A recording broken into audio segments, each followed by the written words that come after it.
Assalamualaikum warahmatullahi wabarakatuh. Waalaikumsalam warahmatullahi wabarakatuh. Alhamdulillahirabbil alamin. Assalatu wassalamu ala asrafil anbiya wal mursalin wa ala alihi wa ashabihi ajmain. Amma ba'du. Apa kabar semua Bapak Ibu sekalian, sehat di hari ini?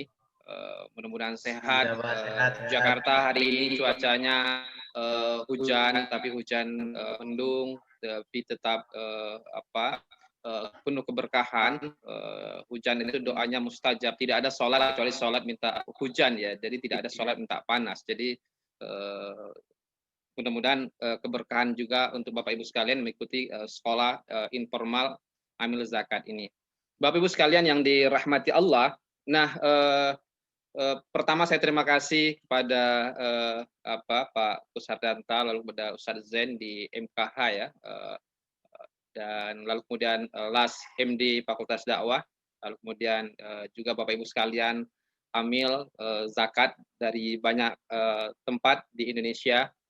Saya tadi perhatikan satu persatu, ada banyak sekali, masya Allah, luar biasa. Ada sahabat-sahabat yang di FB, yang di Facebook ya, ada yang sahabat yang Instagram, ada sahabat di YouTube. Nah, ada juga mahasiswa saya di UIN, di IIKI ya, lalu kemudian di ITB Ahmad Dahlan, masya Allah, luar biasa. Nah, Bapak Ibu sekalian yang dirahmati Allah, nah tadi saya juga menyimak apa disampaikan oleh Pak Kus. Nah, Pak Kus adalah seorang praktisi yang masya Allah luar biasa, guru kita bersama. Dari beliau saya juga banyak belajar. Beliau juga sudah banyak melahirkan tokoh-tokoh zakat dan wakaf nasional ya, yang hari ini banyak menjadi profesor dan berbagai macamnya. Jadi masya Allah luar biasa. Bersyukurlah Bapak Ibu sekalian diberi kesempatan untuk bisa berbagi ilmu dengan Pak Kus. Bapak Ibu sekalian yang dirahmati Allah, nah di sesi ini saya diminta untuk menyampaikan materi tentang fikih amil zakat. Nah, tapi sebelum sampai ke sini, saya ingin ucapkan dulu lah, hari ini tuh merupakan hari Indonesia tanpa riba ya. Jadi hari Indonesia tanpa riba tanggal 24 Januari 2021. Nah, kenapa hari ini dikatakan Hari Indonesia Tanpa Riba? Karena tepat pada tanggal 24 Januari 2004 itu diterbitkannya fatwa MUI tentang haramnya hukum bunga bank. Tapi sampai hari ini belum juga terjadi pangsa pasar bank syariah yang besar, baru di kelas 6%, berarti masih ada 94% yang perlu diperjuangkan lagi. Nah, salah satu untuk menghilangkan riba, salah satunya lah melalui zakat. Nah, zakat ini Masya Allah luar biasa ya. Zakat ini bergandengan ayat, ada 28 ayat yang mensejajarkan antara salat dengan zakat. Artinya aqimus shalah wa atuz zakat. Tunaikan salat dan tunaikan zakat. Nah, Bapak Ibu sekalian dimanapun Bapak Ibu sekalian berada, nah di hari ini kita bicara tentang fikih amil zakat. Nah, yang pertama menarik bagi saya bahwa di zakat itu setidaknya ada dua ya, ada tiga ya. Nah, kalau Bapak Ibu sekalian perhatikan misalnya di zakat itu, nah di situ kan ada amil ya, ada amil zakat ya. Di sini ada muzaki, lalu di sini ada mustahik. Tiga komponen inilah yang penting sekali dalam zakat. Jadi ada muzaki, lalu kemudian ada amil, ada mustahik. Nah, muzaki adalah orang yang berzakat, ya. Lalu kemudian ada mustahik, ya, ada penerima zakat. Nah, amil inilah perantara antara si kaya dengan si miskin. Jadi masya Allah antara orang yang kelebihan uang dengan orang yang membutuhkan uang. Kira-kira kalau saya bertanya sama Bapak Ibu sekalian, ya, profesi ini profesi yang menarik atau profesi tidak menarik? Menarik, Ustaz. Menarik, Ustaz. Ya. Jadi profesi ini profesi yang sangat menarik. Kenapa menarik? Satu, profesi ini adalah menghubungkan antara orang yang kelebihan uang dengan orang yang membutuhkan uang. Antara agnia kepada fakir, pada fakir, pada orang-orang miskin. Jadi masya Allah luar biasa. Nah, saking kerennya, saking spesialnya amil ini, ya, Jadi sampai-sampai kemudian di Al-Qur'an tidak ada satu profesi yang disebutkan, ya, tidak disebutkan pedagang, tidak disebutkan pegawai negeri, tidak disebutkan ustadz, ya. Ada nggak kira-kira ustadz di Al-Qur'an? Nggak ada kan? Tapi amil itu disebutkan wal amilina. Masya Allah Bapak Ibu sekalian. Dalam surat Taubah, Quran surat Taubah, ya, At-Taubah 60 itu disebutkan wal amilina. Jadi Masya Allah luar biasa, profesi yang luar biasa. Jadi nanti kalau ada anak-anak mahasiswa ini ya, nanti kalau ada calon menantu datang ke mertua tanya, atau ada orang melamar kira-kira lalu ditanya sama bapaknya, "Nak, calon menantu Bapak itu apa pekerjaannya?" Bilang saja, "Amil zakat." Nah, malu nggak kira-kira? Hah? Malu nggak? Giliran bilang amilnya pelan, amil zakat, dompet duafa. Republikanya bilang gede gitu karena koran Republika besar kira-kira gitu bergengsi. Tidak Bapak Ibu sekalian. Jadi amil ini Masya Allah luar biasa. Nah, ini disebutkan di dalam Al-Qur'an dalam surat Taubah. Nah, ada 8 asnaf penerima zakat ya. Jadi 8 asnaf penerima zakat ya. Jadi Masya Allah luar biasa. Gajinya amil itu besar Bapak Ibu sekalian. Kalau 1 miliar ya, 1/8-nya berapa? 1/8 itu sama dengan ekuivalen dengan 12,5%. Berarti kalau 1 miliar, berapa gaji amil? 125 juta loh Pak. Nah, teman-teman di Dompet Duafa, teman-teman di Basnas, teman-teman di Rumah Zakat, dan hampir semua banyak zakat, kebayang kira-kira nggak mungkin 1 miliar kan? Ada 40 miliar, 30 miliar. Nah, kalau begitu gaji amil itu kecil atau besar? Besar. Besar dong. Semangat dong, besar gitu kan gitu. Jadi Masya Allah luar biasa. 1/8 atau 12,5%. Nah, Bapak Ibu sekalian yang dirahmati Allah, nah kita masuk pada inti kuliah kita di hari ini. Nah, pengertian amil. Apa itu pengertian amil? Secara bahasa, amil merupakan isim fa'il dari amila ya'malu. Jadi secara leksikal yaitu berarti bekerja. Nah, Bapak Ibu sekalian yang rahmati Allah ya. Jadi orang yang bekerja itulah dia disebut dengan amil ya. Kalau di dalam istilah Al-Qur'an lah wal amilin ya. Nah, Bapak Ibu sekalian yang dirahmati Allah, menurut mazhab Hanafi, amil adalah orang yang dipekerjakan oleh imam untuk mengumpulkan zakat. Mazhab Hanafi hanya menggambarkan bahwa amil adalah petugas yang diangkat oleh imam untuk mengumpulkan zakat dari muzaki atau wajib zakat. Ada banyak sekali yang diutus oleh Rasulullah ke suku-suku yang ada pada masa itu, termasuk salah satunya Mu'adz bin Jabal yang kita kenal, seorang amil zakat. Nah, lalu kemudian menurut jumhur ulama yaitu mazhab Maliki, Syafi'i dan Hambali, amil adalah petugas yang mengurus segala permasalahan zakat seperti orang yang memungut dan mengumpulkan zakat, menulis jumlah masuk dan keluar, berapa sisa pemeliharaan harta zakat, serta membagikannya kepada mustahik, orang yang berhak menerima zakat. Lalu berikutnya, apa perbedaan antara mazhab Hanafi dan jumhur ulama ini? Mazhab Hanafi menyebutkan bahwa amil ditunjuk oleh imam atau penguasa kaum muslimin. Karena pada saat itu ditunjuk oleh Rasulullah dan para khalifah di masa itu. Lalu kemudian jumhur ulama tidak menyebutkan bahwa amil itu ditunjuk oleh imam. Kita bisa memahami penjelasan ini dengan mengatakan bahwa menurut mazhab Hanafi, seyogyanya, semestinya amil itu diangkat oleh imam atau penguasa dan tidak diangkat oleh masyarakat seperti yang pernah dilakukan oleh Nabi dan Khulafaur Rasyidin. Nah, sedangkan menurut jumhur, amil dapat saja diangkat oleh imam atau oleh masyarakat seperti banyak yang dipraktekkan di Indonesia atau dewasa ini di Indonesia. Jadi kalau di kita kan ada Basnas ya, yang kemudian itu adalah dibentuk oleh pemerintah, ada LAS yang dibentuk oleh masyarakat. Nah, meskipun pada akhirnya izinnya harus melalui pemerintah, melalui imam.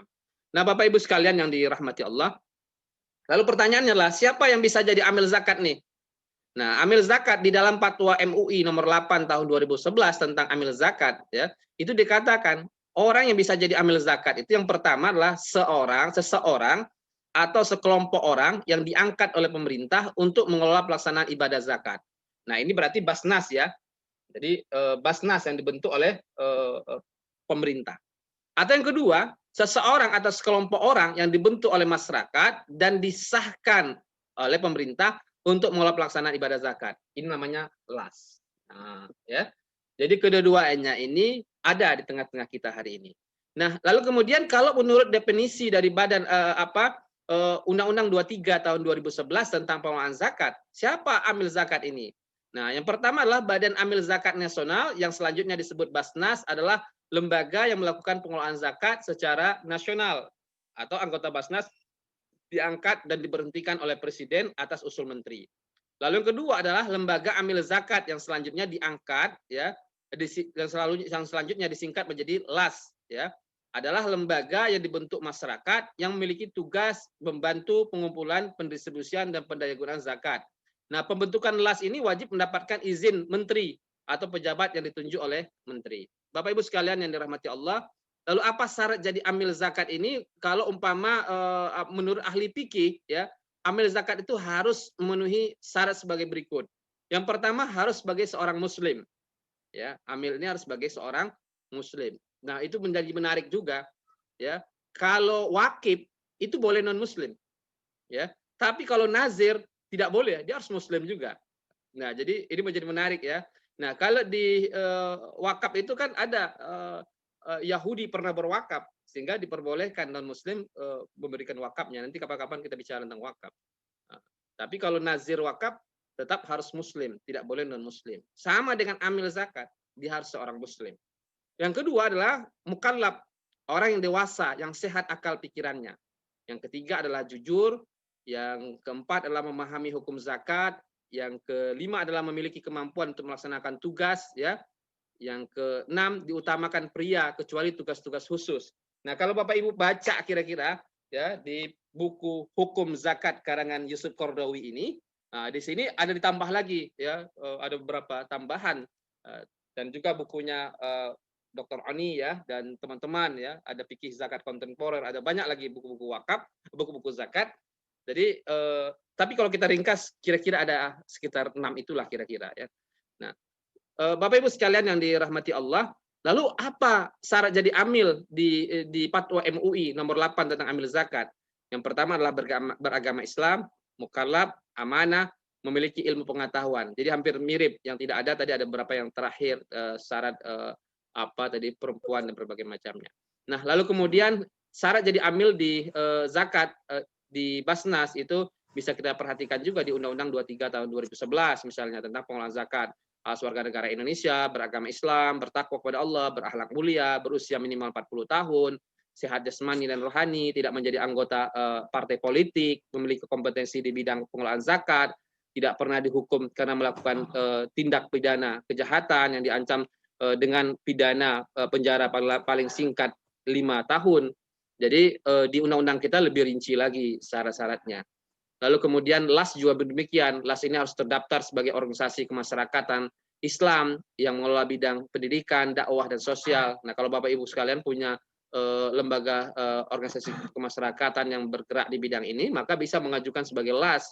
Lalu kemudian berbentuk lembaga berbadan hukum, lalu kemudian mendapat rekomendasi dari Basnas, lalu kemudian memiliki pengawas syariat, lalu kemudian memiliki kemampuan teknis, administrasi, dan keuangan untuk melaksanakan kegiatannya, lalu bersifat nirlaba, lalu kemudian memiliki program untuk mendayagunakan zakat sebagai kesejahteraan umat, dan bersedia diaudit syariah dan keuangan secara berkala. Nah, ini bisa kita ketemukan di dalam Undang-Undang 23 tahun 2011 tentang pengelolaan zakat. Nah, Bapak Ibu sekalian yang dirahmati Allah, lalu apa tugas amil zakat ini? Kadang-kadang orang bertanya, ya, apa tugasnya, Pak Hendra? Nah, yang pertama adalah menurut fikih, kewajiban amil zakat itu yang pertama adalah mengambil dan memungut zakat. Jadi jelas sekali ayatnya adalah huz, ya. Jadi ambillah. Jadi sangat jelas sekali bahwa ini sebuah perintah, ya. Jadi di dalam surah At-Taubah 103 jelas sekali, huz, ambillah zakat. Jadi paksaan, ya. Jadi ada sebuah perintah kira-kira demikian. Nah, Bapak Ibu sekalian yang dirahmati Allah, lalu kemudian mendistribusikan zakat, lalu kemudian mengedukasi masyarakat, ya, lalu kemudian menghitung zakat, lalu kemudian yang kelima doa amil. Nah, jangan lupa, ya, doa. Kadang-kadang sudah diambil zakat lupa berdoa. Kadang-kadang nggak hafal doanya, ya. Apa doanya? Allahumma ighfir lahu warhamhu wa'afi wa'fu anhu. Wah, itu namanya doa kematian, nyuruh orang mati. Jadi harus amil, ya, mendoakan semoga Allah memberkahi harta Bapak Ibu sekalian, semoga Allah membalasnya, semoga Allah melindungi, ya. Jadi banyak sekali ajaran-ajaran tentang berdoa ini. Nah, dengan demikian orang yang membayar zakat senang dia didoakan, ya, diberkahi dan berbagai macamnya. Nah, ini menurut fikih. Lalu kemudian menurut fatwa MUI nomor 8 tahun 2011 tentang amil zakat itu tugasnya ada 3. Yang pertama adalah penarikan pengumpulan zakat yang meliputi pendataan wajib zakat, lalu penentuan objek wajib zakat, besaran nisab zakat, besaran tarif zakat, dan syarat-syarat tertentu pada masing-masing objek wajib zakat. Lalu yang kemudian pemeliharaan zakat yang meliputi inventarisasi harta, pemeliharaan, serta pengamanan harta zakat. Lalu kemudian pendistribusian zakat yang meliputi penyaluran harta zakat agar sampai kepada mustahik zakat secara baik dan benar dan termasuk pelaporannya. Nah, kalau menurut undang-undang kita 23 tahun 2011 dikatakan fungsi Basnas itu adalah perencanaan, pengumpulan, pendistribusian dan pendayagunaan zakat. Lalu kemudian pelaksanaan pengumpulan, pendistribusian dan pendayagunaan zakat, lalu pengendalian, pengumpulan, pendistribusian dan pendayagunaan zakat, lalu kemudian pelaporan dan pertanggungjawaban pelaksanaan pengelolaan zakat. Bapak Ibu sekalian yang dirahmati Allah, nah kita bertanya nih, berapa hak amil zakat? Ya, nah para ulama fikih itu berbeda pendapat tentang bagian atau porsi amil zakat. Setidaknya diringkas oleh teman-teman Dr. Oni dan teman-teman, misalnya di dalam fikih buku fikih zakat kontemporer ini, ya dari berbagai mazhab fikih misalnya. Dan di situ menarik, ada 4 setidaknya pendapat di kalangan ulama fikih tentang hak amil nih. Pendapat yang pertama itu mengatakan amil itu mendapat bagian zakat sesuai dengan kebutuhannya. Sesuai kebutuhannya, ya. Lalu kemudian yang kedua, amil zakat mendapat hak tidak boleh lebih dan tidak boleh kurang dari 1/8. Apa teori 1/8 itu, Pak Hendra? Nah, 1/8 itu kan kita jelas ya Bapak Ibu sekalian ya. Di surat At-Taubah ya, surat Taubah ayat 60 ya, Quran surat Taubah 60 itu kan ada 8 asnaf. Kalau 8 asnaf, maka ya berarti setiap asnaf itu mendapatkan 1/8. Nah, 1/8 itu berapa persentasinya Ustaz Hendra? Persentasinya adalah 12,5%. Nah, 12,5%. Nah, tadi Pak Hendra sudah jelaskan, kalau 1 miliar zakat yang dihimpun, berarti ya haknya amil adalah 125 juta rupiah. Ini berbeda dengan wakaf. Kalau wakaf bukan dari hasil penghimpunan, bukan dari penghimpunan, tapi dari hasil pengelolaan. Kalau begitu lebih enak mana Ustaz Hendra? Lebih enak jadi nazir wakaf atau jadi amil zakat? Lebih enak mana? Kalau zakat, ambil, lalu kemudian dikumpulkan, nah sudah dapat bagiannya amil 1/8. Tapi kalau wakaf, dikumpulkan dulu, lalu kemudian dikelola, hasil pengelolaan itulah yang kemudian ya menjadi haknya nazir yang di Undang-Undang Wakaf kita 41 tahun 2004, yaitu tidak boleh melebihi 10%. Enak banget ya. Berarti lebih besar gajinya amil ya dibandingkan nazir. Nazir 10%. 10% ini setelah dikelola. Karena ada dalam fikih itu kita kenal dengan istilah baqaul ain, kekekalan pokok. Dia 3 yang pantangan kalau dalam wakaf itu kan. Kata Rasulullah, la tuwa'u, Anda tidak boleh jual, wala turasu, Anda tidak boleh wariskan, wala tuhabu. Itu ketika pesan untuk Umar ketika mewakafkan tanah di Khaybar. Bapak Ibu sekalian yang dirahmati Allah. Lalu yang ketiga, yaitu amil itu diberikan haknya sesuai dengan usaha dan upayanya tidak melebihi dari 1/8 juga. Nah, 1/8. Lalu yang keempat adalah amil zakat itu mendapatkan haknya sesuai dengan kebutuhan secara profesional. Nah, secara profesional, imam memiliki kewenangan istihad. Imam ini berarti pemerintah ya, memiliki kewenangan istihad dalam menentukan bagian atau porsinya. Jadi kalau kita ringkas setidaknya ada 4 itu. Kok banyak pendapat Ustaz? Nah, ini belajar fikih. Belajar fikih itu selalu ada kaulani, tidak ada pernah kaulun wahidun. Nah, itulah menariknya belajar fikih. Nah, Bapak Ibu sekalian yang dirahmati Allah, yang berikutnya kita perhatikan. Itu dalam fikih. Nah, bagaimana sekarang di fatwa MUI?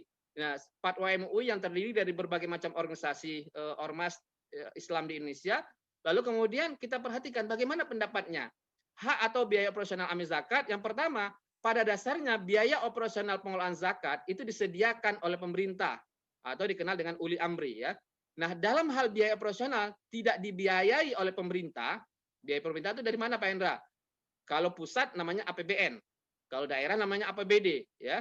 Nah, atau disediakan pemerintah, tetapi tidak mencukupi, maka biaya operasional pengelolaan zakat yang menjadi tugas amil diambil dari dana zakat yang merupakan bagian amil atau dari bagian fisabilillah, ya, dalam batas kewajaran dan diambil dari dana di luar zakat. Nah, jadi biasanya dana luar zakat apa Pak Hendra? Bisa sedekah, bisa hasil wakaf dan berbagai macam.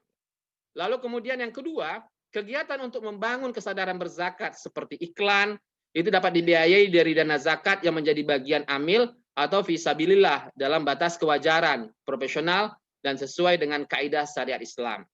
Lalu kemudian yang ketiga, amil zakat yang telah memperoleh gaji, ya, dari negara atau lembaga swasta dalam tugasnya sebagai amil tidak berhak menerima bagian dari dana zakat yang menjadi bagian amil.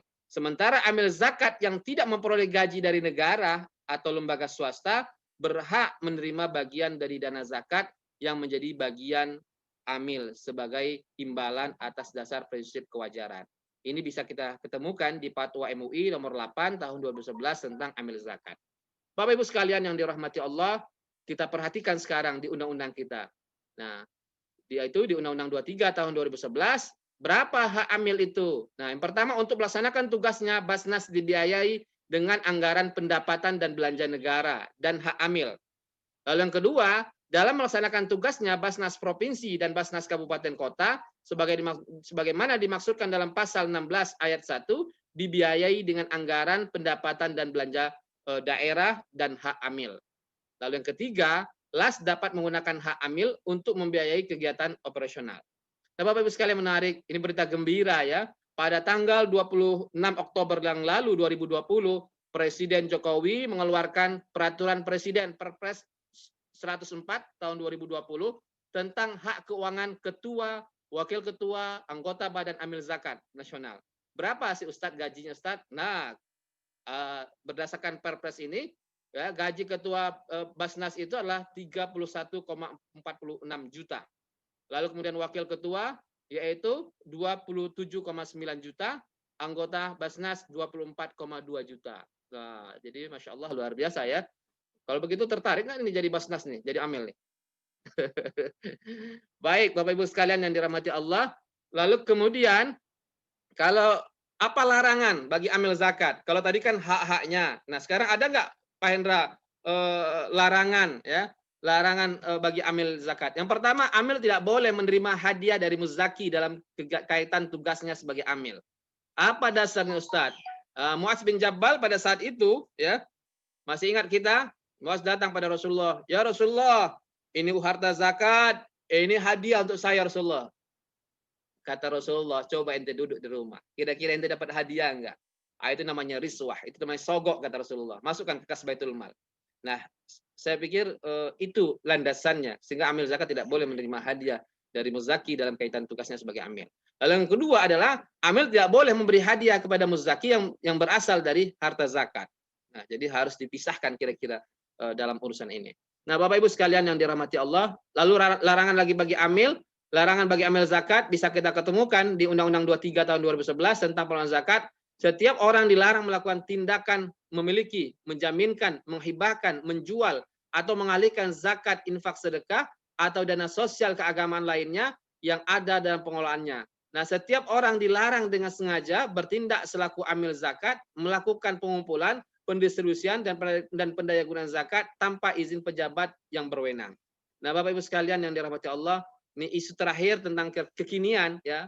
Ini sering kita bertanya, apa sanksinya bagi yang melanggar zakat ini, yang amil melanggar? Yang pertama adalah pasal 39, setiap orang yang sengaja melawan hukum atau melakukan pendistribusian zakat sesuai dengan pendistribusian zakat sesuai dengan ketentuan pasal 25.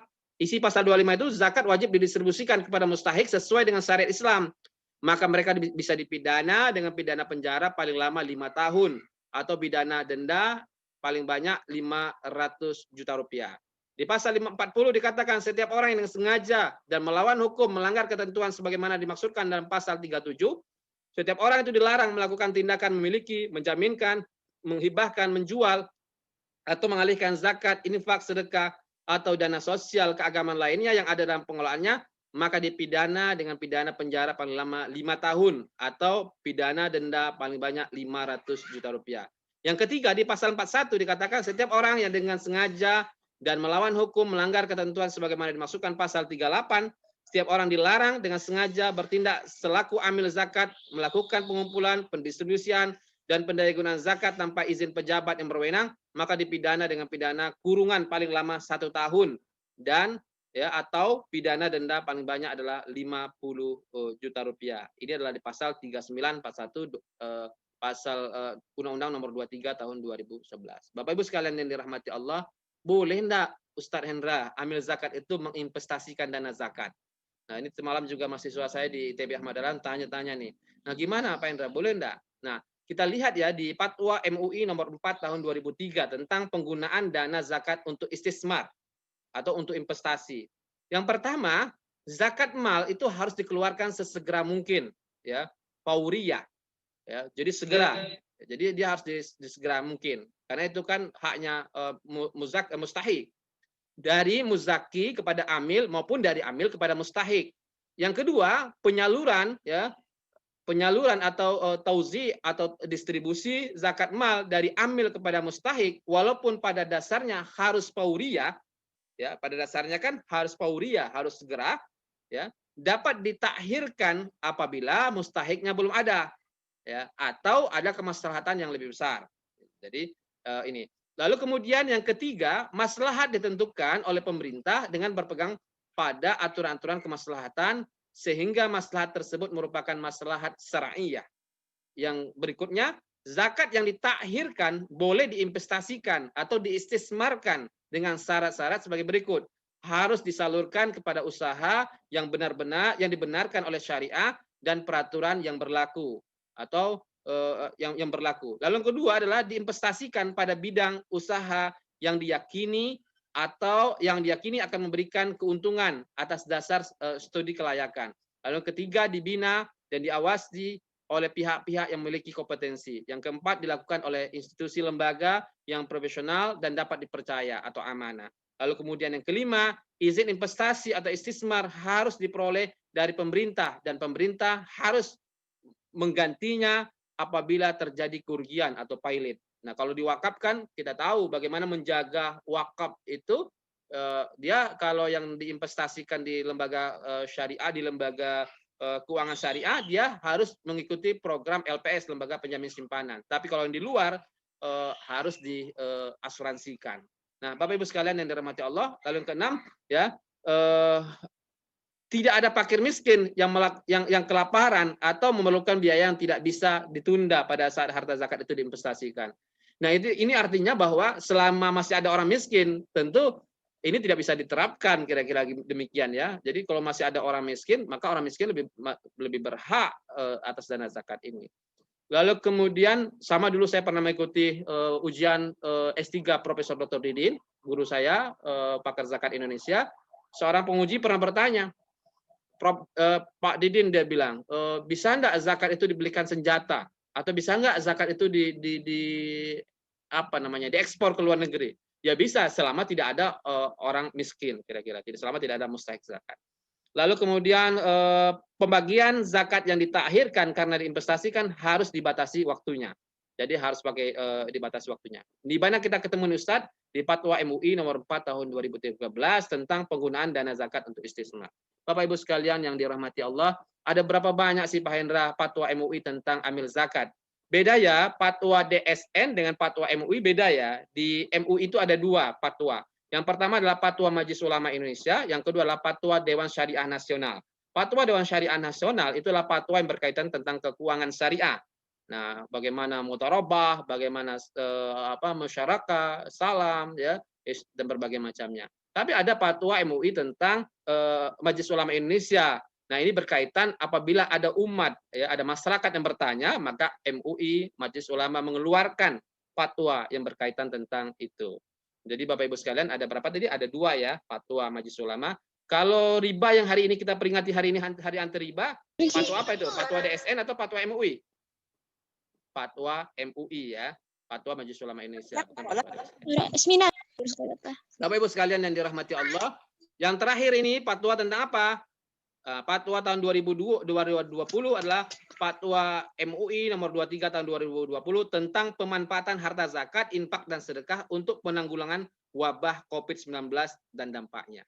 Jadi karena itu yang terkinian. Lalu kemudian peraturan undang-undangnya apa Ustaz tentang pengelolaan zakat ini? Banyak. Di awal-awal kita punya Undang-Undang 38 tahun 1999. Nah, di sini menarik. Undang-undang kita itu bukan undang-undang zakat, tapi undang-undang pengelolaan zakat. Berarti yang lebih banyak diatur adalah pengelolaannya. Sehingga tidak ada sampai hari ini, sampai kita punya Undang-Undang 23 tahun 2011, kita tidak punya sanksi bagi orang tidak bayar zakat. Jadi ini beda ya Bapak Ibu sekalian. Nah, kalau wakaf, wakaf undang-undang tentang wakaf Undang-Undang 41 tahun 2004 yang kita punya PP 42 tahun 2006 itu ya. Nah, sekarang kita sudah punya PP 25 ya tahun 2018 dengan saya yang wakaf. Nah, kalau ini PP 14, gampang ingatnya 14 ya, tahun 2011 tahun 2014 tentang PP-nya. Jadi Bapak Ibu sekalian yang dirahmati Allah, jadi kenapa kemudian undang-undang ini tentang pengelolaan zakat? Ya itu artinya lebih banyak yang diatur pengelolaannya, bukan muzakinya. Beda dengan pajak ya. Kalau orang tidak bayar pajak, orang bisa mendapatkan sanksi. Yang zakat sampai hari ini belum. Baik Bapak Ibu sekalian yang dirahmati Allah, jelas kuncinya adalah apa Pak Hendra? Kuncinya adalah kemampuan. Kemampuan apa? Menghimpun, ya, fundraising. Ya, ini menjadi penting. Fundraising itu hidup dan matinya sebuah lembaga Bapak Ibu sekalian. Ya, kalau fundraisingnya berhenti, ya sudahlah. Ya, programnya. Jadi fundraising itu fungsinya untuk apa? Fundraising itu, penghimpunan itu. Satu, programnya bisa berjalan. Kalau nggak ada fundraising, program mati. Yang kedua adalah operasional, biaya operasional. Kalau nggak ada fundraising, operasional mati juga. Jadi penting sekali nih fundraising menghimpun. Nah, tapi bagi saya tidak sesulit wakaf. Kalau zakat, wakaf kan butuh inovasi. Kalau zakat kan tidak perlu butuh inovasi yang besar banget. Ya, meskipun hari ini kita tahu sekarang sudah beradaptasi dengan pandemi, ya, digitalisasi dan berbagai macamnya. Jadi ada banyak sekali caranya. Lalu yang kedua adalah memelihara. Ini harus hati-hati sekali nih Bapak Ibu sekalian sebagai amil zakat. Jangan hati-hati sekali. Ini uang umat ya, uangnya orang miskin. Jadi saya selalu mengatakan seperti memegang bara api ya. Kalau nggak hati-hati, hati-hati sekali. Ya, jadi hati-hati sekali. Jadi ini Masya Allah, dia harus dipelihara, diamanahkan. Ya, betul. Mungkin orang miskinnya nggak tahu kita menyelewengkan. Mungkin orang miskinnya nggak tahu, kemudian kita salah gunakan. Tapi ingatlah, Allahnya orang-orang miskin itu tahu. Masya Allah luar biasa. Kalau ada satu orang miskin yang terzolimi, doanya mustajab luar biasa. Tapi saya yakin dan percaya, kita semua adalah sebagai amil-amil yang insya Allah mimpi kita, tujuan kita bagaimana orang miskin bisa tersenyum. Bagaimana orang miskin kemudian bisa berubah dari mustahik menjadi muzaki, ya. Dan disitulah sebuah kebahagiaan, kesenangan yang dimiliki oleh seorang amil. Jadi mimpinya bukan menjadi mustahik, tapi mimpinya adalah menjadi muzaki. Dan yang paling keren lagi adalah amil, ya. Jadi ya Masya Allah luar biasa dahsyatnya. Lalu yang terakhir adalah mendistribusikan. Pintar dia menghimpun, pintar dia melihara, tapi nggak punya data base orang miskin dan berbagai macamnya siapa menerimanya. Nah ini juga problem juga. Kita masih ingat di zamannya Umar bin Abdul Aziz, di mana ekonomi Islam, pemerintah Islam pernah menerapkan zero kemiskinan, nol kemiskinan. Apa indikatornya Pak Indra? Indikatornya dicari ke bukit, dicari ke gunung, dicari kemana-mana. Siapa yang mau menerima zakat? Tidak ada orang menerima zakat. Itu artinya ketika orang tidak ada menerima zakat, berarti itu nol kemiskinan di sebuah negara. Jadi orang selalu kadang-kadang protes. Apa benar ekonomi Islam itu pernah sukses menerapkan? Di zamannya Umar bin Abdul Aziz, nol kemiskinan. Indikatornya apa Pak Hendra? Indikatornya nggak ada orang menerima zakat. Saya pernah ke Brunei. Ya, di Brunei itu tidak 8 asnaf yang disalurkan, 2 yang tidak disalurkan. Ya, yang pertama rikob, mereka tidak ada budak. Yang kedua adalah tidak ada fisabilillah, tidak ada perang. Ya, sehingga cuma 6 asnaf. Boleh enggak Pak Hendra? Boleh saja. Ya, mana lebih prioritas kan tergantung. Nah itu menarik. Lalu disalurkan, cari-cari lagi mana mustahiknya. Ternyata ada satu kata amil zakatnya yang belum menerima. Siapa dia? Gharimin. Nah ternyata semiskin-miskin gharimin di Brunei itu punya kereta roda 4, punya mobil. Iya juga pas kayak Brunei saya cari mana motor, jalan nggak ada motor, cuma ada kereta roda 4. Nah, mudah-mudahanlah kita Indonesia menjadi negara yang besar, insya Allah. Nah, kalau itu kemudian harus amanah, ya harus amanah, harus profesional. Kalau amanah saja nggak profesional, ya nggak bisa juga Pak. Kalau profesional nggak amanah, tewas Pak, hilang semuanya nanti uangnya. Nah, jadi harus amanah dan profesional. Nah, jadi itu yang dimiliki sifatnya oleh Nabi Yusuf ketika menjadi bendahara bendahara Mesir pada masa itu. Nah, ya saya pikir itu ya ikutin aja lah ini handphone Pak Hendra ya. WA silakan berkomunikasi silakan ya. Yang nggak boleh itu adalah miss call, dilarang dalam Islam. Wa may ya'mal misqala dzarratin khairan yarah, dilarang ya. WA boleh lah kira-kira. Kalau ada Facebook boleh, kalau Facebooknya penuh pakai fanpage-nya Dr. Hendra itu, ada Instagram, ada Twitter, ada YouTube. Ya saya pikir itu ya, mudah-mudahan bermanfaat. Senang saya ketemu Bapak Ibu sekalian. Ini merupakan pejuang-pejuang zakat dari seluruh Indonesia. Masya Allah luar biasa. Satu kebahagiaan itu ketika hidup kita berarti, ketika hidup kita bermanfaat. Kalau hidup kita ini akan bermanfaat, kalau hidup kita ini umurnya akan panjang, salah satu kuncinya adalah hiduplah bermanfaat. Ya, hidup ini akan pendek umurnya. Andai kata kita berpulang kepada Allah hari ini atau besok tanpa manfaat. Nah, beruntunglah Bapak Ibu sekalian dipilih oleh Allah yang memberikan manfaat, menghubungkan antara ya orang antara agniya kepada kaum fakir yang Masya Allah luar biasa, pahalanya tiada tara. Dan itu akan dikenang terus, yang doa-doanya orang miskin menjadi doa-doa kebahagiaan untuk Bapak Ibu sekalian dalam pejuang zakat ini. Selamat para pejuang zakat, semangat terus ya. Jadilah insya Allah pejuang zakat yang hebat. Insya Allah Indonesia membutuhkan Bapak Ibu sekalian, umat Islam membutuhkan Bapak Ibu sekalian. Insya Allah Indonesia bangkit, Indonesia jaya, Indonesia sejahtera insya Allah. Terima kasih. Assalamualaikum warahmatullahi wabarakatuh. Waalaikumsalam warahmatullahi wabarakatuh. Dari Iyayan Samarinda, mengapa syarat menjadi amil zakat menurut Undang-Undang Nomor 23 tahun 2011 tidak boleh menjadi anggota partai politik, dan apa hubungannya? Sekian dan terima kasih. Baik, Bapak Ibu sekalian, kenapa tidak ada tidak boleh anggota partai politik? Ya, karena takut nanti ya ada udang di balik bakwan, ada udang di balik bakwan ya. Jadi ada udang di balik bakwan ya. Boleh jadi tujuannya bagus ya, niatnya bagus, tapi kan boleh jadi ada kepentingan politik dan berbagai macamnya. Nah, tentu kita akan berharap bahwa amil zakat ini independen ya. Dia punya marwah, punya izzah ya, punya kemuliaan, bahwa niatnya itu semata-mata bagaimana membantu. Ikhlaslah ya. Jadi ikhlas itu bukan di awal, ikhlas itu di akhir. Nah, akan kelihatan kira-kira ya tidak pencitraan, tidak berbagai macamnya, ya kan? Jadi ini yang kita harapkan. Saya pikir para pembuat undang-undang ini sudah tokoh-tokoh kita tentu, terutama juga partai politik yang membuat undang-undang kan, undang-undang dibuat di DPR, tentu mereka berpikir bagaimana kemudian lembaga amil zakat ini independen, ya, lalu kemudian tidak punya kepentingan terhadap satu partai politik atau yang lainnya. Saya pikir itu. Hasil pembagian zakat. Ya, kita kan sudah lihat tadi. Ya, kita kan tadi sudah lihat ya bahwa Basnas ya, itu kan sudah jelas sekali bagi kita tadi di undang-undang wakaf, di undang-undang zakat tadi ya. Kita lihat nih ya, hak amil zakat. Nah, untuk Basnas ya, itu sudah dikatakan di dalam undang-undang zakat 23 tahun 2011 misalnya ya. Nah, itu dikatakan bahwa untuk melaksanakan tugasnya Basnas dibiayai oleh anggaran pendapatan dan belanja negara dan hak amil.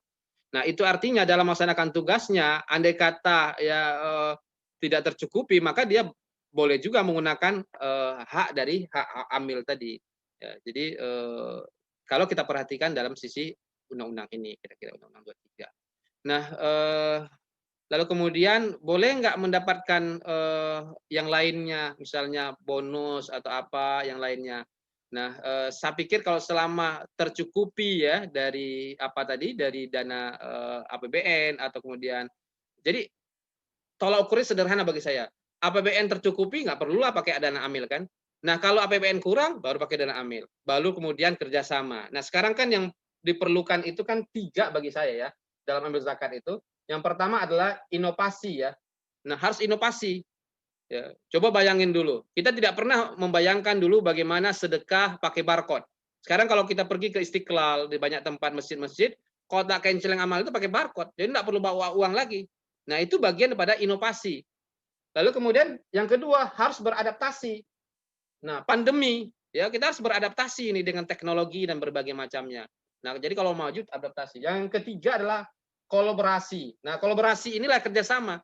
Jadi kalau Bapak Ibu perhatikan bagaimana apa yang dilakukan oleh misalnya Basnas ya dengan berbagai macam pola fundraising itu menjadi sangat menarik bagi saya kira-kira gitu.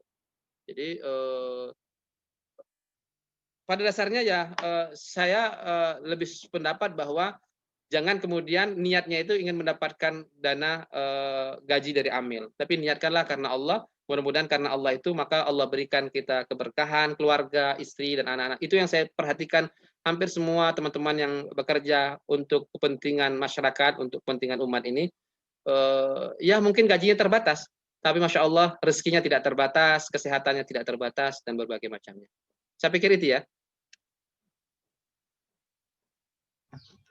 Ya, terima kasih. Lalu di sini ada Muhammad Hafiz dari Universitas Riau. Di masa pandemi ini kan kita harus berjaga jarak nih, Pak. Lalu pertanyaannya adalah, apakah berjabat tangan ketika ijab kabul itu sesuatu keharusan gitu? Bagaimana kalau zakat itu dilaksanakan secara online atau transfer? Itu bagaimana, Pak? Ya, itu kan bagian inovasi ya. Jadi begini Bapak Ibu sekalian ya. Zakat itu, menurut Yusuf Qaradawi, zakat itu kan dua ya. Yang pertama dia merupakan ibadah mahdho. Ya. Kalau menurut Ibnu Hazm, zakat itu merupakan ibadah mahdho. Ibadah mahdho itu apa, Pak Hendra? Ibadah yang harus sesuai dengan apa yang dikatakan oleh Rasulullah. Ya, pertama apa tadi? Ibadah mahdho. Menurut Ibnu Hazm. Tapi menurut Yusuf Qaradawi tidak hanya ibadah mahdho, ya, tidak hanya apa adanya seperti yang tercantum dalam beberapa aturan yang disampaikan oleh Rasulullah dan kemudian dari Al-Qur'an itu. Nah, lalu kemudian yang kedua ibadah maliyah istimaiyah. Apa makna maliyah istimaiyah? Maliyah itu harta, istimaiyah sosial.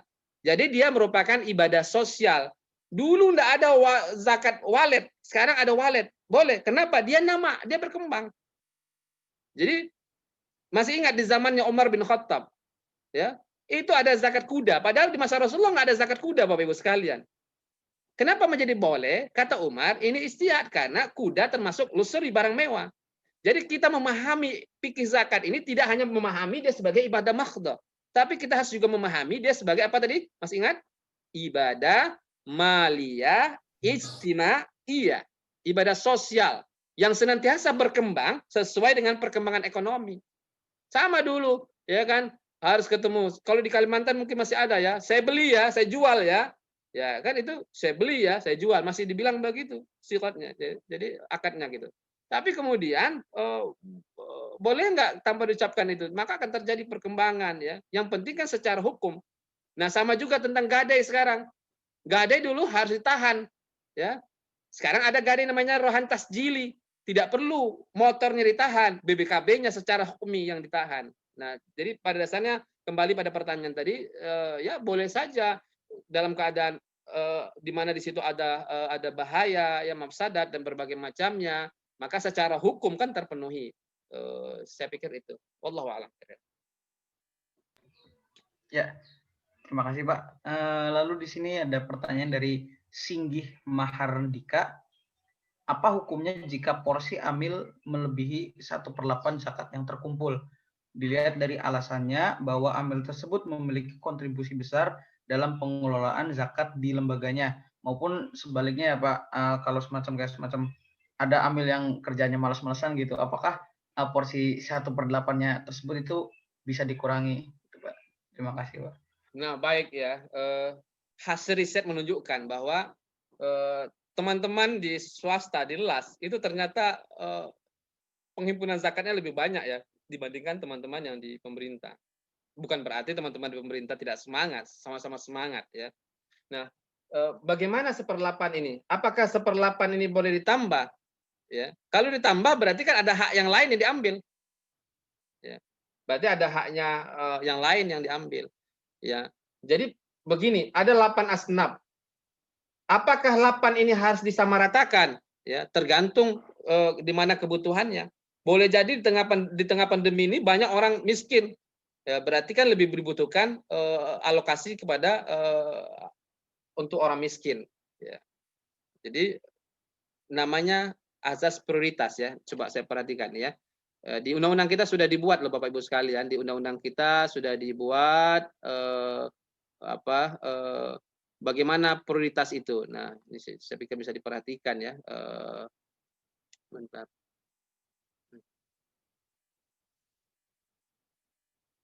Nah, di sini kan jelas nih, prioritas pendistribusian zakat di undang-undang, nanti bisa lihat ya di pasal 26 Undang-Undang 23 tahun 2011. Apa prioritas pendistribusian zakat itu? Pertama pemerataan. Yang kedua keadilan, yang ketiga kewilayahan. Nah, jadi pemerataan ya, jangan sampai kemudian didistribusikan di tempat orang kaya, nggak boleh juga. Misalnya Pondok Indah, misalnya tempat kaya, padahal di tempat lain ada yang banyak yang membutuhkan. Lalu keadilan, lalu kewilayahan. Jadi saya sepakat ini Pak Singgi ini mahasiswa Pak Hendra ini di ITB Madalan. Nah Pak Singgi, Pak Hendra sepakat pada dasarnya bahwa haknya amil itu 1/8. Kalau umpama dia butuh, alangkah baiknya kemudian mendapatkan dana yang lain dari sedekah, bukan dari hak zakat tadi yang sudah ditentukan 8 asnaf tadi. Nah, saya pikir itu, atau mungkin bisa bekerja sama sebagaimana dilakukan oleh teman-teman di LAS ya gitu ya. Jadi tanpa mengurangi haknya asnaf lain. Jadi kalau mau tahu Bapak Ibu sekalian, coba bacalah di Al-Qur'an di ini kan surat At-Taubah 60 ya. At-Taubah 60. Ada yang mau baca nggak sebelum surat At-Taubah 60? Kenapa Allah kemudian menurunkan 8 asnaf ini? Coba baca kira-kira di surat At-Taubah sebelum 60, 2 ayat sebelum 60. Ada mau baca? Ayo baca artinya sajalah. Ada coba. Saya ingin coba satu di kelas ini. Coba baca. Nah, jarang nih ambil zakat tahu. Ternyata Allah kenapa menetapkan 8 asnaf ini. Coba baca surat At-Taubah sebelum 60. Sebelum ayat 60. Ada bisa baca? Saya Coba boleh baca. Pak. Ya, boleh silakan. Siapa nih? Silakan. Anissa Safaria. Ya, wah ini murid Pak Heru juga gitu ya. Nah, silakan. Coba. Ya, ayat 58-nya. Dan di antara mereka ada yang mencelamu tentang pembagian sedekah zakat. Jika mereka diberi bagian, mereka bersenang hati, dan jika mereka tidak diberi bagian, tiba-tiba mereka marah. Stop. Dan sekiranya mereka benar-benar ridho. Stop dulu. Stop dulu Anissa. Ya. Anissa Safaria. Kalau mereka dibagi, mereka senang. Kalau mereka nggak dikasih, mereka marah-marah. Masih ada nggak hari-hari begini? Mustahik yang nggak dikasih gitu, ngamuk gitu. Nah ini banyak. Gitu kan. Jadi ternyata Allah itu tidak langsung tiba-tiba langsung kemudian tetapin 8 asnaf, tidak. Ada asbabnya, ada sebabnya. Jadi pada masa itu orang-orang yang dikasih zakat dia senang, oh alhamdulillah gue dapat zakat nih. Lalu kemudian yang nggak dapat zakat bilang, mana bagian gue kan miskin juga nih. Jadi urusan menerima dia ngaku miskin, tapi giliran kondangan nggak ngaku miskin, repot kira-kira gitu ya. Jadi wajar kemudian data apa itu penerima itu lebih banyak kadang-kadang gitu ya. Jadi ini namanya miskin itu kan ada dua ya, ada miskin kultural, ada miskin struktural. Memang kulturnya menjadi miskin, ini yang repot kadang-kadang gitu. Dikasih uang segepok tetap miskin juga kira-kira gitu. Terusin Saparia tadi. Dan sekiranya mereka benar-benar ridho dengan apa yang diberikan kepada mereka oleh Allah dan Rasul-Nya, dan berkata, cukuplah Allah bagi kami, Allah dan Rasul-Nya akan memberikan kepada kami sebagian dari karunia-Nya. Sesungguhnya kami orang-orang yang berharap kepada Allah. Jadi Masya Allah ya, luar biasa ya. Jadi kenapa kemudian Allah menetapkan 8 asnaf itu, yaitu diantaranya. Sehingga kita bertanya, boleh nggak 8 asnaf menjadi 10 asnaf? Nggak boleh. Karena itu sudah qat'i, sudah ketentuan. Tapi misalnya berkaitan tentang harta zakat, objek zakat, boleh nggak bertambah Ustadz? Boleh. Dulu ada 5 di masa Rasulullah. 5 objek zakat. Nah sekarang boleh nggak bertambah? Boleh. Jadi penerima tidak boleh bertambah asnafnya, tapi objek zakat boleh bertambah. Kenapa? Dia merupakan ibadah maliyah ijtimaiyah, ibadah sosial yang senantiasa berkembang. Jadi sekali lagi Bapak Ibu sekalian sebagai amil zakat ya, tanamkan pada diri bahwa saya membantu orang-orang yang membutuhkan ini, niatkan ikhlas. Ikhlas itu apa, Pak Hendra? Ketika Anda membantu orang satu, ya, lalu kemudian Anda mengharapkan dapat dua, berapa? 1 bagi 2 berapa hasilnya, Bapak Ibu sekalian? Berapa 1 bagi 2?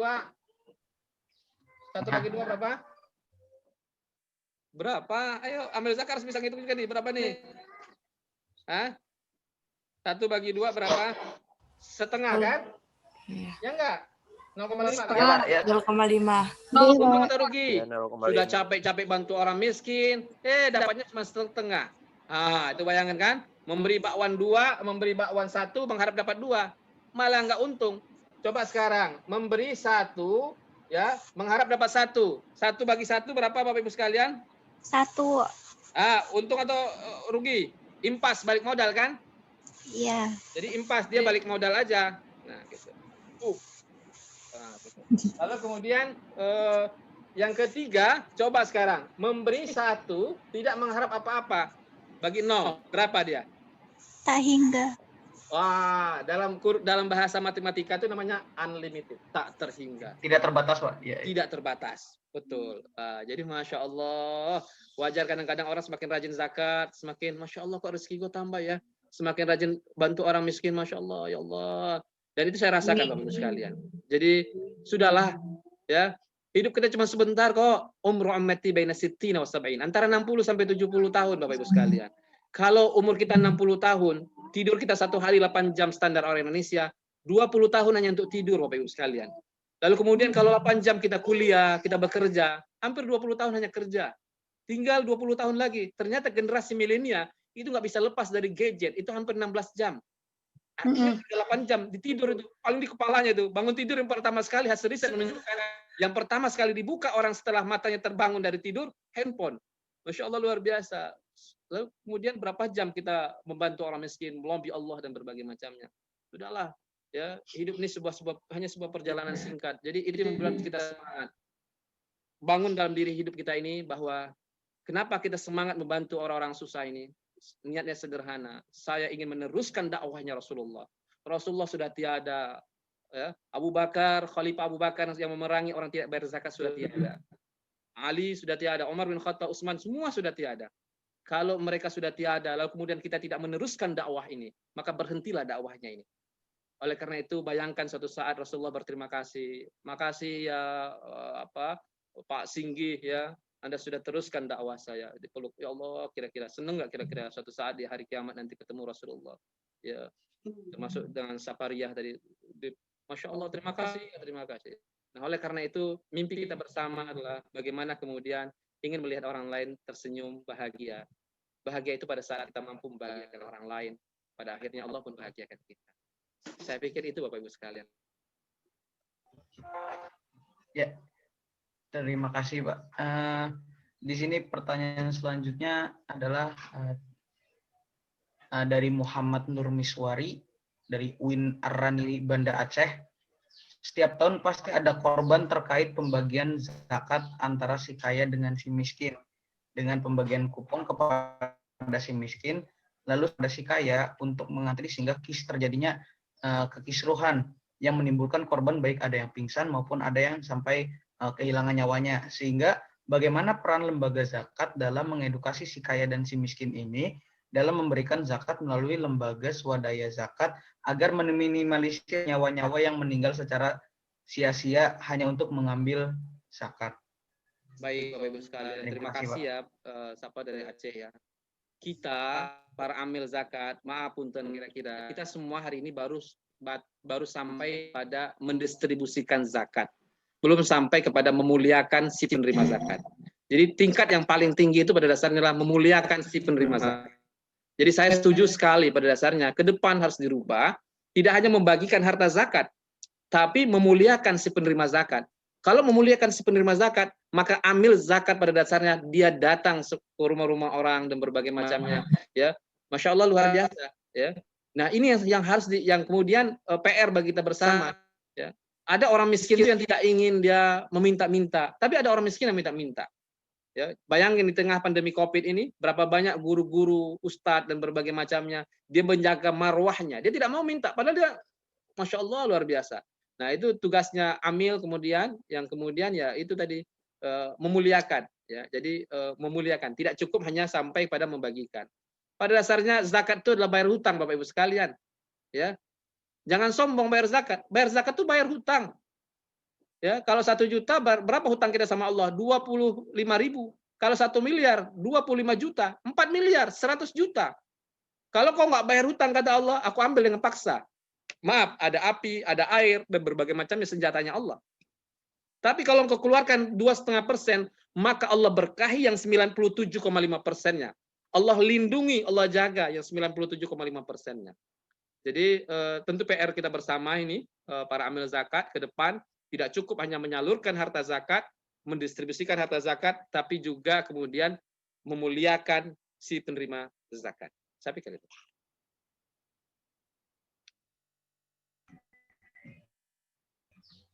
Terima kasih Pak. Lalu di sini ada pertanyaan dari Saudara Ramdhani Kart dari politisi Ciputat. Izin bertanya, apakah amilat bisa dijadikan pekerjaan sampingan atau menjadi pekerjaan utama gitu Pak? Ya, terima kasih Pak. Baik. Hasil riset UIN dulu menunjukkan bahwa kalau amil zakat dan nazar wakaf itu rata-rata banyak sambilan. Nah, tapi sekarang lebih banyak menjadi profesi utama. Jadi bagi saya dulu sambilan, seperti wakaf contohnya begini. Wakaf itu dia jadi nazir wakaf itu sambilan, ya. Sehingga hasilnya juga lillahi ta'ala. Ya, gitu kan, karena lillahi ta'ala ya, hasilnya juga lillahi ta'ala. Pagi hari lihat alhamdulillah wakaf kita masih ada. Sore hari pulang alhamdulillah masih ada. Berapa hasilnya? Ya lillahi ta'ala, tergantung Allah juga kira-kira. Nah, oleh karena itu sekarang pemerintah ya sudah menyemangatin bahwa profesi amil zakat, profesi nazir wakaf itu sebuah profesi yang masya Allah luar biasa. Dari zakat misalnya 1/8 itu banyak sekali ya. Jadi pada dasarnya sudah terpenuhilah, apalagi tambah dengan peraturan presiden tadi. Lalu kemudian wakaf juga demikian, sudah 10% dari hasil. Nah, tinggal kemudian bagi saya yang paling bagus sebenarnya Bapak Ibu sekalian jadi pengusaha, jadi pedagang ya, untuk kemudian membiayai kehidupan hari-hari. Lalu kemudian menjadi amil zakat yang kemudian tidak mengharapkan apa-apa. Grab-nya kita yang bayar, Gojek-nya kita yang bayar, gitu kan, uangnya kita salurkan, masya Allah. Nah, di situ yang sebenarnya dilakukan oleh Rasulullah dan para sahabat. Kenapa Rasulullah itu menjadi pedagang? Nah, diantaranya lebih lama mana kira-kira Rasulullah jadi pedagang atau Rasulullah jadi Rasul? Lebih lama Rasulullah jadi pedagang. Rasul jadi Rasul cuma dari umur 40 tahun sampai 63. Rasul jadi pedagang umur 12 tahun sampai 40 tahun. Ya, nggak mungkin kita bisa berzakat kalau kita nggak menjadi pedagang. Apa mau dizakatin? Ya, bayangin ya, Serikat Dagang Islam kita kenal pada saat itu, masya Allah luar biasa ya, luar biasa pada masa itu.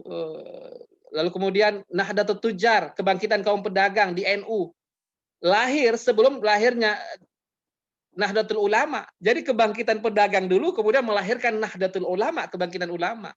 Jadi anak-anak muda sekarang, ayolah jadi pedagang, yuk bismillah ya. Dengan berdagang niatkan gue bisa zakat lebih banyak ya. Jadi masya Allah luar biasa. Kalau saudagarnya banyak, insya Allah zakatnya akan banyak, wakafnya akan banyak. Nah, persoalan kemudian Bapak Ibu kemudian menjadi seorang pengusaha, kemudian diamanahkan Allah jadi amil zakat juga, ya alhamdulillah tentu akan menjadi sebuah pekerjaan yang mulia ya. Masya Allah luar biasa. Dan itu lebih menarik, nggak perlu digaji kan? Gajinya untukin semua untuk orang-orang miskin. Jadi itu lebih hebat. Saya pikir itu ya.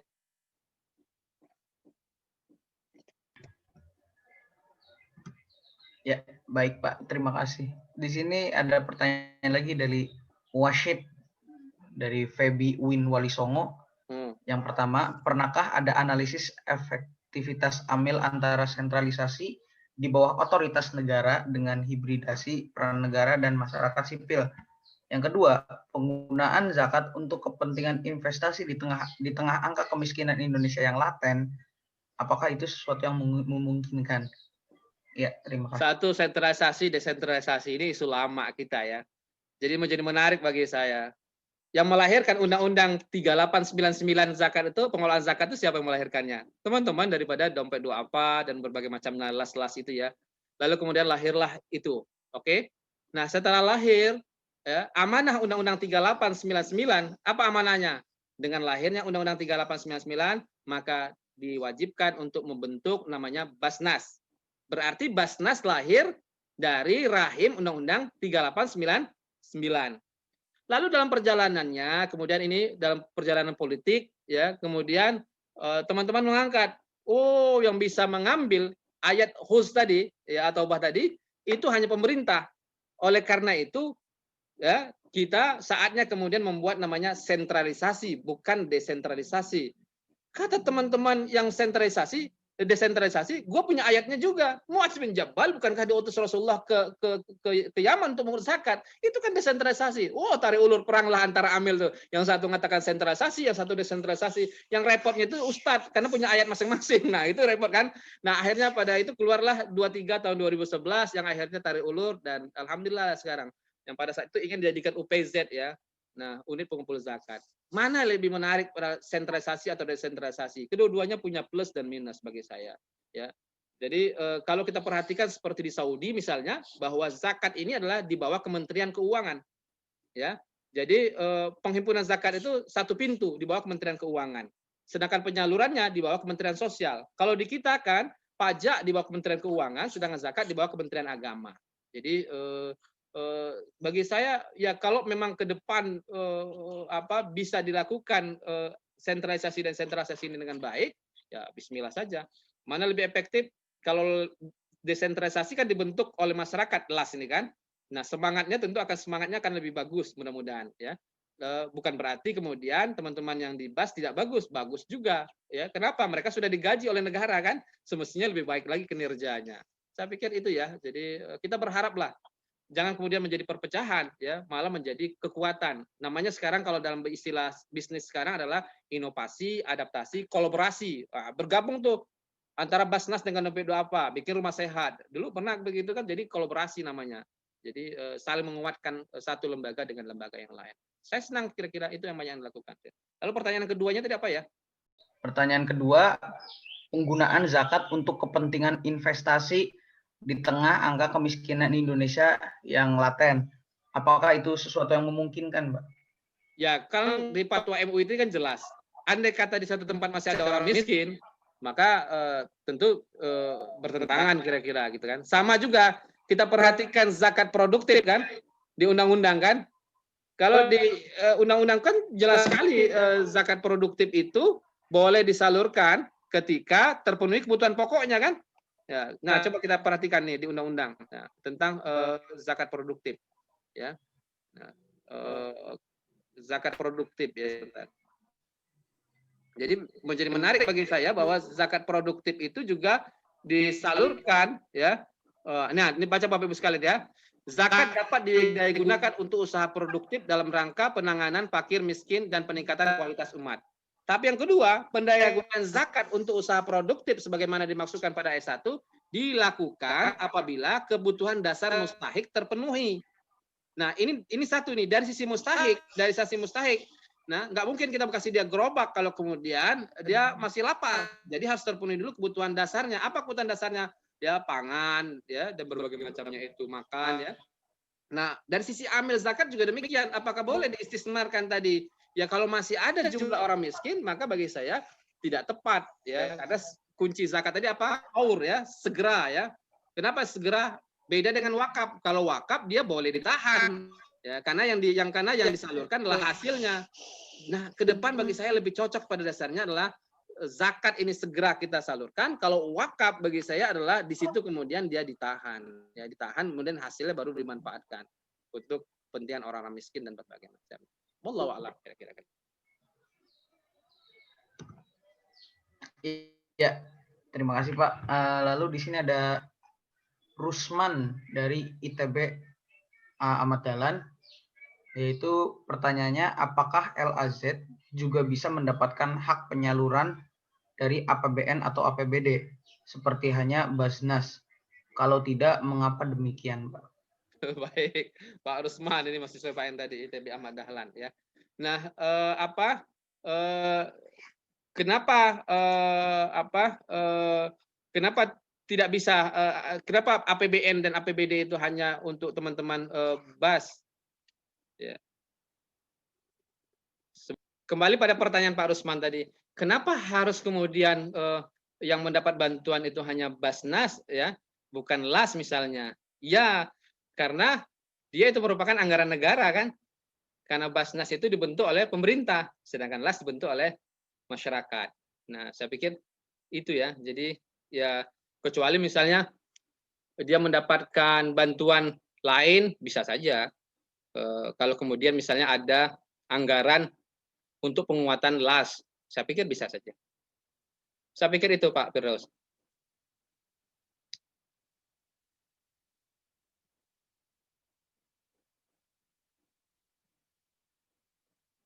Jadi kalau umpama zakat itu pemerintahnya baik misalnya, dia bilang oke, untuk Basnas sekian, lalu kami bantu juga subsidi untuk LAS biar mereka tambah semangat. Karena saya dulu pernah juga bahwa harta zakat ini kan pada dasarnya adalah untuk kebutuhan orang miskin lagi kan, mensejahterakan masyarakat juga kan. Jadi tujuannya mulia. Ya boleh saja kalau kemudian pemerintahnya peduli juga ya terhadap teman-teman LAS.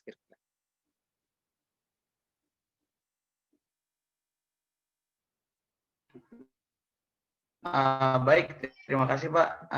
Lanjut ke pertanyaan yang selanjutnya dari Muhammad Nur Misari dari UIN Araniri Banda Aceh. Bagaimana mengkategorikan orang-orang miskin agar mempermudahkan mereka amil zakat dalam memilih siapa yang boleh mendapatkan zakat? Di daerahnya Muhammad Nur Miswari ini ada orang-orang miskin, tapi orang-orang miskin tersebut ternyata memiliki mobil gitu loh, Pak. Ya baik Pak, terima kasih. Caranya bagaimana menentukan orang miskin ini? Ya, maka saya bilang tadi miskin itu kan ada dua ya. Miskin apa tadi? Miskin kultural, ya. Miskin itu ada dua. Yang pertama kulturnya. Kultur itu apa? Budaya. Memang budaya miskin, mentalnya memang mental miskin. Dikasih uang segepok pun dia tidak akan bisa merubah. Padahal mimpi kita apa tadi? Merubah mustahik menjadi muzaki. Maka yang diberikan itulah kailnya, bukan diberikan ikannya. Nah, jadi kita kasih ikan banyak pun tetap tidak bisa merubah dia karena memang mentalnya. Nah, yang kedua adalah miskin karena struktur. Nah, struktur ini karena lapangan pekerjaan. Nggak tersedianya lapangan pekerjaan. Maka ketika dikasih gerobak, dikasih warung, ya dari zakat, kemudian dia bisa berubah itu menjadi muzaki. Nah ini tentu PR kita bersama kira-kira. Itu yang saya bilang tadi. Kenapa data orang miskin itu meningkat ketika pendataan terhadap bantuan? Yaitu diantaranya karena mentalnya tadi mental miskin, kira-kira gitu. Nah jadi bagaimana cara menentukan miskin tadi? Ya, saya pikir ada hak kifayahnya Basnas ya.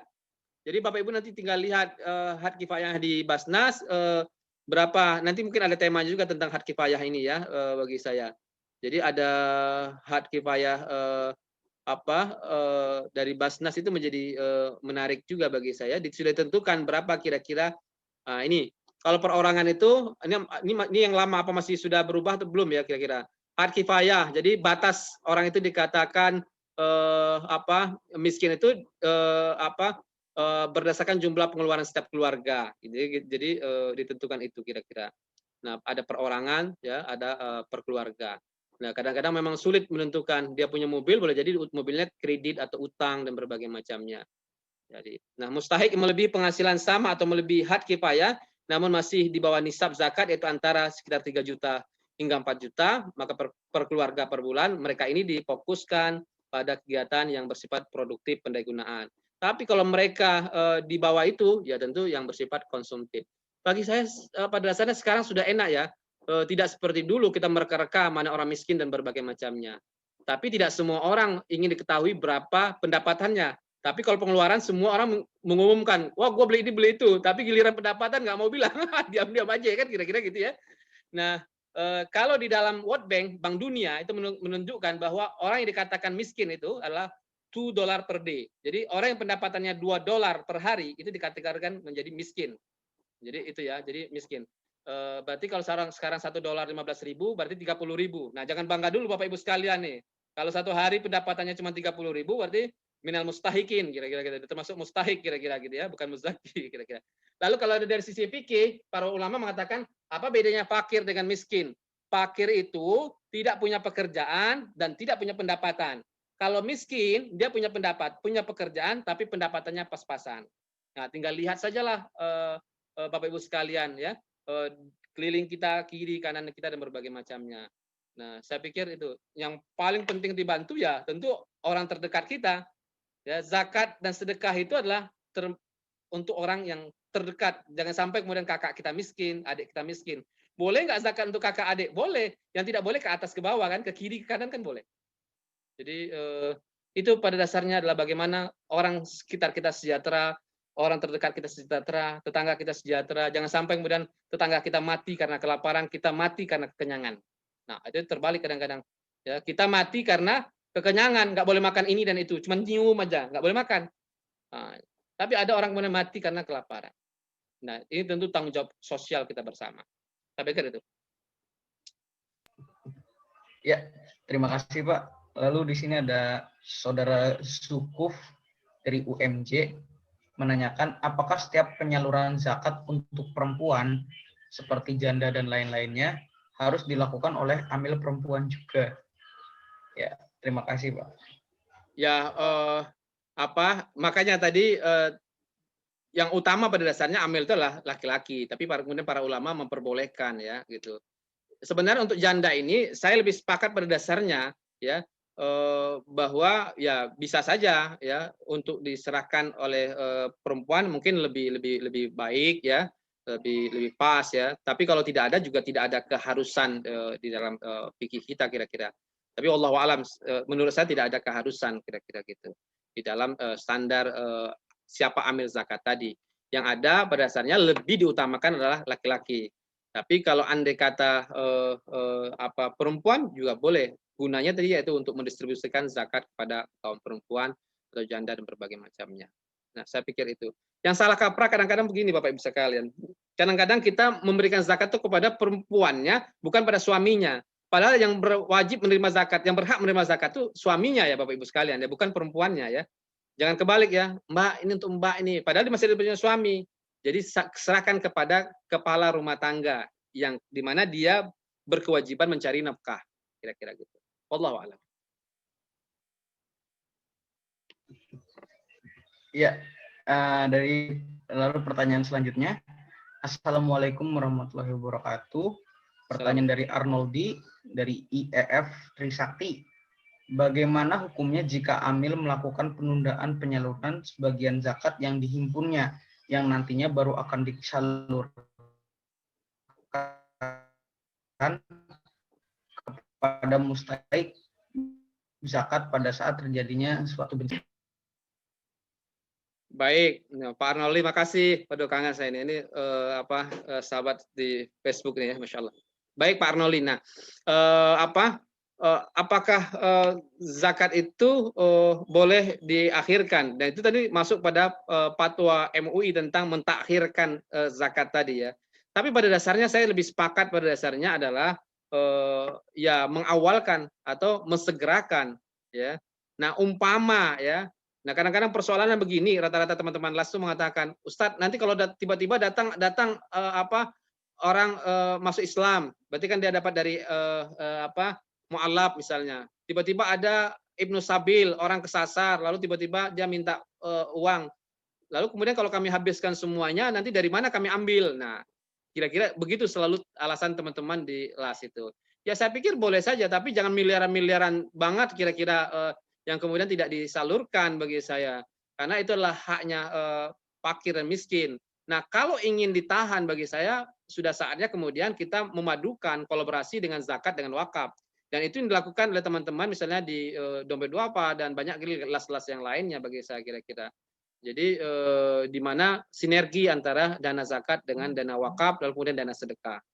Jadi zakat ini pada dasarnya itu harus disegerakan karena dia merupakan dana dari muzaki yang harus disalurkan. Kalau dulu kan sebelum ada lembaga, dia kan langsung ketemu tuh antara muzaki kepada mustahik tanpa amil. Tapi kemudian saat ini ada amil. Nah, amil ini sebagai perantara tadi, gitu. Jadi Pak Arnoldi, saya sepakat pada dasarnya harus disegerakan.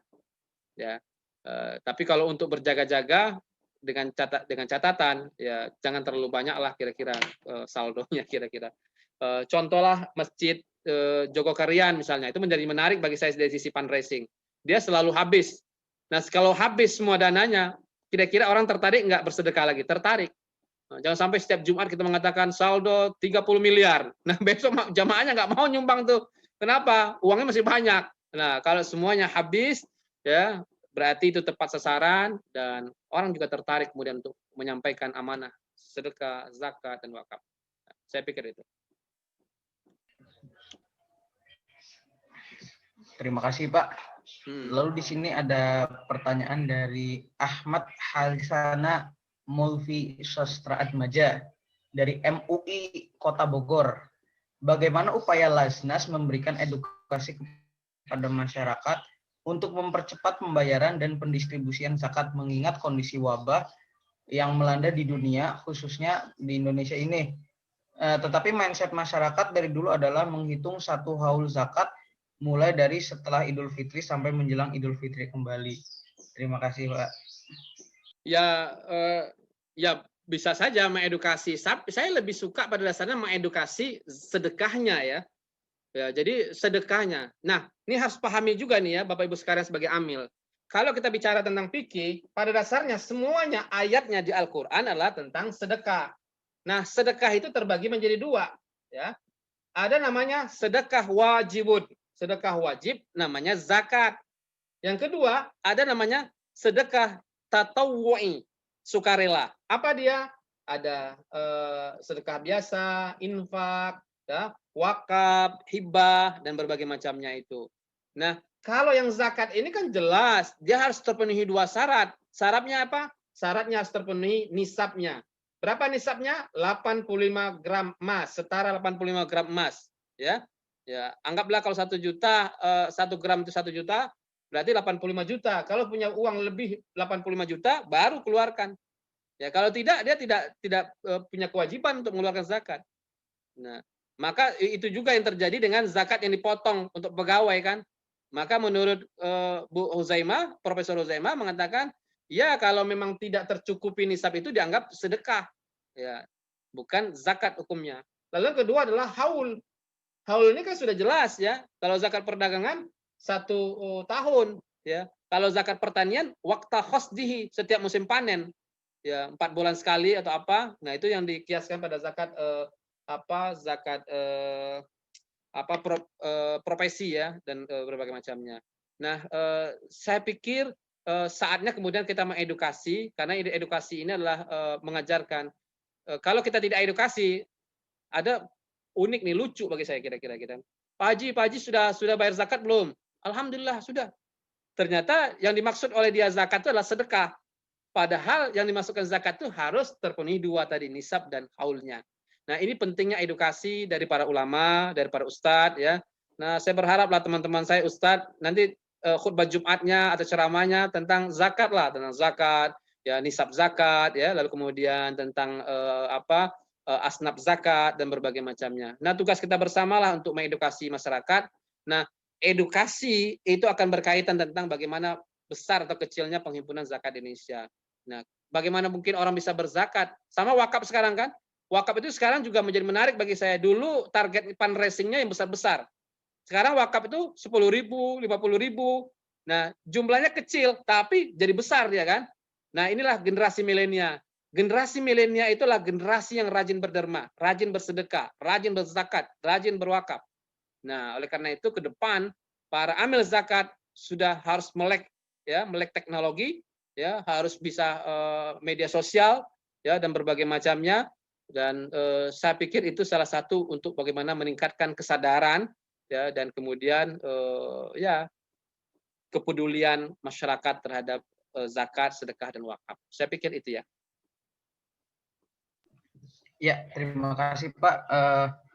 Lalu ini adalah pertanyaan yang terakhir untuk sesi kali ini karena keterbatasan waktu yang ada. Semoga untuk yang pertanyaan-pertanyaan yang belum dijawab bisa harap maklum. Nah, ini adalah pertanyaan terakhir ya dari Muhammad Nur Miswari, UIN Araniri, Banda Aceh. Assalamualaikum Ustadz, saya mau tanya, yang di setiap bulan puasa biasanya ada pembagian zakat fitrah. Namun saya sering melihat di setiap tahun ada yang datang yaitu mualaf ke masjid-masjid untuk meminta jatah mualaf. Namun dia meminta itu bukan hanya satu masjid gitu. Jadi ada beberapa tempat didatangi untuk meminta zakat mualaf meminta jatah mualaf tersebut. Jadi sebenarnya bagaimana pembagian zakat untuk mualaf dan jangka waktunya itu sampai kapan gitu? Ya, Baik, terima kasih. Satu, di Basnasus sudah ditentukan sehingga saya batasan berapa tahun jadi mualaf. Jadi tidak ada jadi mualaf seumur hidup, ya. Nanti jadi mualaf seumur hidup nggak ada. Jadi maaf teman-teman mualaf nih ya.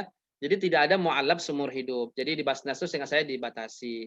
Nah, sekarang enak sekarang ya teman-teman LAS dan Basnas sudah punya data kira-kira data mustahik zakat. Nah, saya pikir tidak bisa double lagi kecuali ya yang tidak punya data bagi saya begitu. Jadi sudah lebih keren lah dibandingkan dulu kira-kira data mustahik itu sudah teratur, terdata dengan rapi antar satu lembaga dengan lembaga yang lainnya.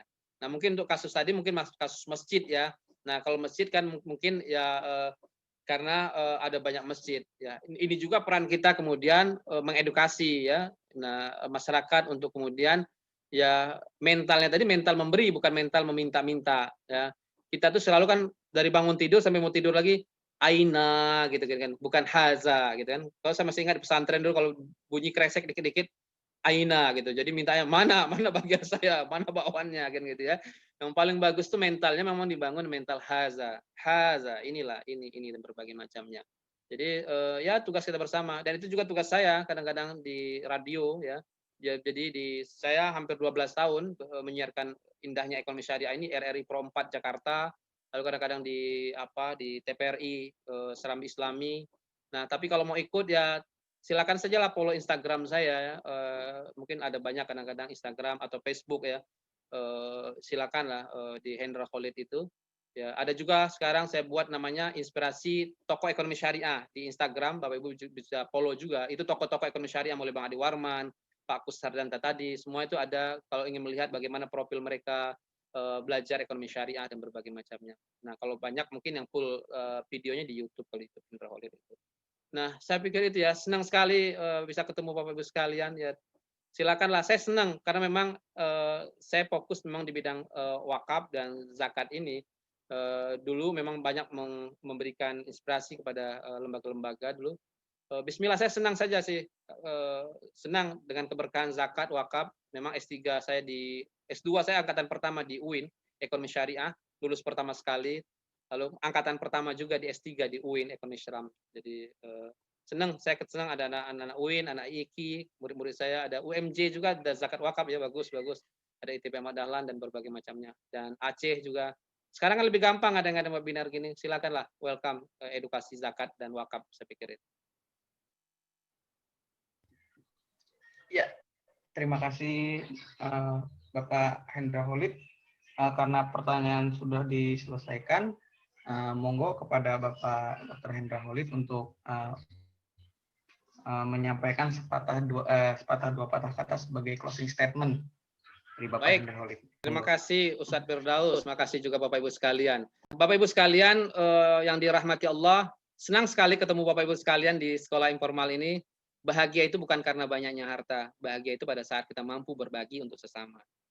Tanda kita hidup tuh tandanya ialah kita bermanfaat untuk sesama. Ada orang bermanfaat dengan hartanya, ada orang bermanfaat dengan ilmunya, ada orang juga bermanfaat dengan tenaganya. Yang paling bagus adalah hartanya bagus, hartanya bermanfaat, ilmunya bermanfaat, tenaganya bermanfaat. Oleh karena itu, carilah ilmu yang banyak, carilah harta yang banyak, tapi jangan lupa berbagi untuk sesama. Jadi ya itulah luar biasa. Harta kita sebenarnya kan cuma 3 kata Rasulullah. Apa yang kau pakai itu akan menjadi lusuh, apa yang kau makan menjadi kotoran, apa yang kau sedekahkan itulah menjadi penolong kelak di akhirat. Masya Allah luar biasa. Apa yang kau tinggalkan dia menjadi rebutan. Belum juga meninggal semua jadi rebutan. Sekaya apapun kita, ukuran kuburan kita sama, 1 kali 2 meter tanah. Tidak bisa beli lebih. Oleh karena itu, amallah yang akan menolong kita semuanya. Semangat terus. Saya senang ketemu anak-anak hebat, pejuang-pejuang hebat zakat dari seluruh Indonesia ini.